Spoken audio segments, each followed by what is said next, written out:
So my first introduction to Team Impact was back in August of 2022 when my team was matched with Jimena. During our kickoff call, the case management team had warned us about how shy she may be, but nothing can really prepare you for those initial interactions. For the first few months, I was worried that we weren't providing the life-changing experience we knew Team Impact was capable of because it was not easily observed. What I didn't realize was that this entire experience doesn't create a unilateral impact. Everyone involved benefits, even in the building process. Being in the world of athletics, I was so used to chasing perfection and needing it to be something that could be on display that I underestimated just how far something as simple as small talk could go. It wasn't until I became a fellow that I realized, truly, no effort is too small. Jasmine Wooten, the Assistant Director of Student Athlete Development at the time, passed along this opportunity to me. She had a general idea of what Team Impact does and was eager to learn more about how we could make it grow on campus. When I heard about the fellowship program, I knew I needed to apply.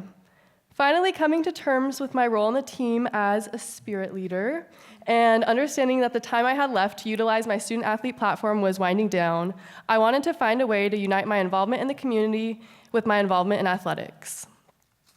That summer, I had the privilege of flying to Boston to meet over 100 other fellows and learn about what the year ahead would look like.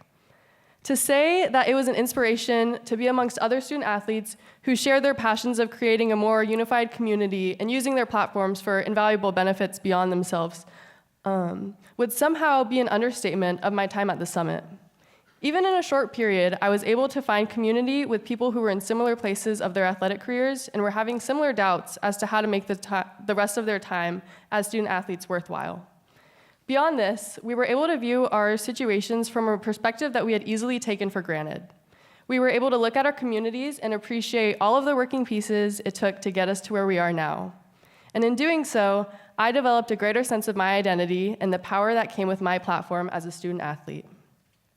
It was one of those aha moments where I was able to combine all of my emotions about athletics, both positive and negative, and feel nothing but gratitude and eagerness to take action with this newfound mindset.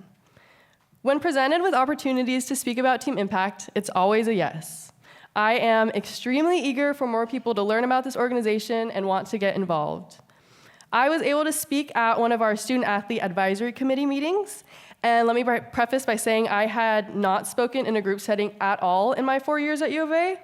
And of course, I was like the last one to present in this hour-long meeting, and so I had spent the whole meeting just building up nerves, almost to the point of tears, hoping I would remember just like parts of what I had practiced.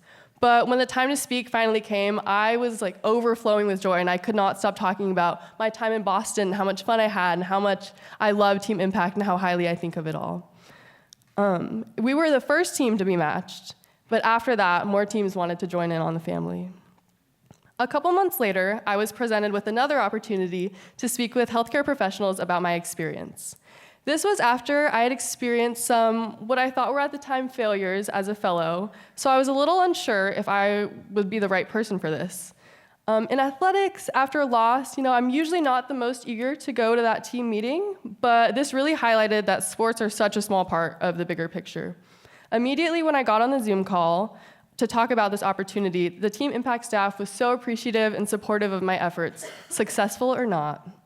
This is when the realization that the effort itself is what truly matters began to sink in. There is no failure when you approach any given situation with genuine intentions, love, and compassion. And funnily enough, when it came time for my speech, I was less nervous to talk in front of a group of CEOs and presidents because I now knew that perfection was not what I was trying to achieve. U of A hosted its first awareness event at a baseball game this spring.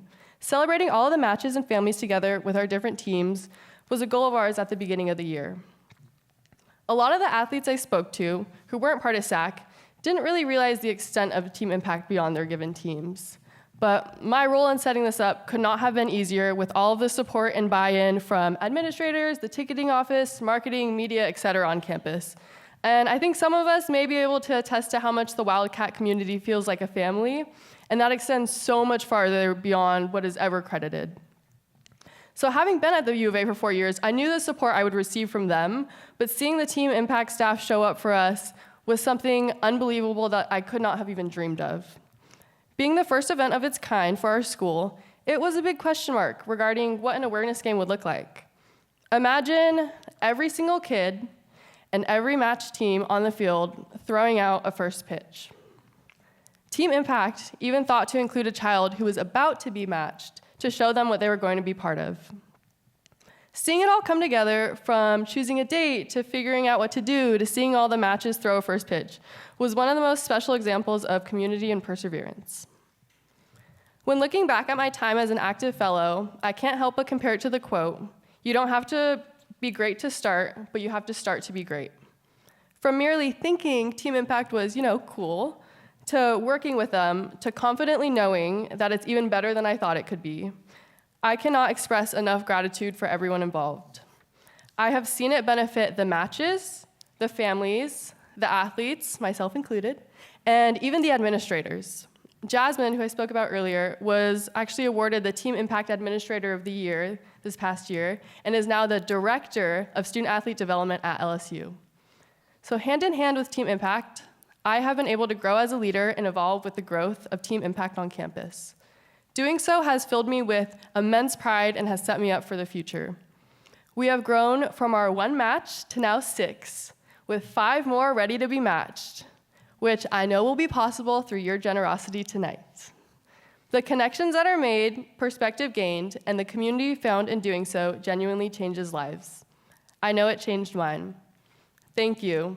Let's bear down and change some more lives tonight.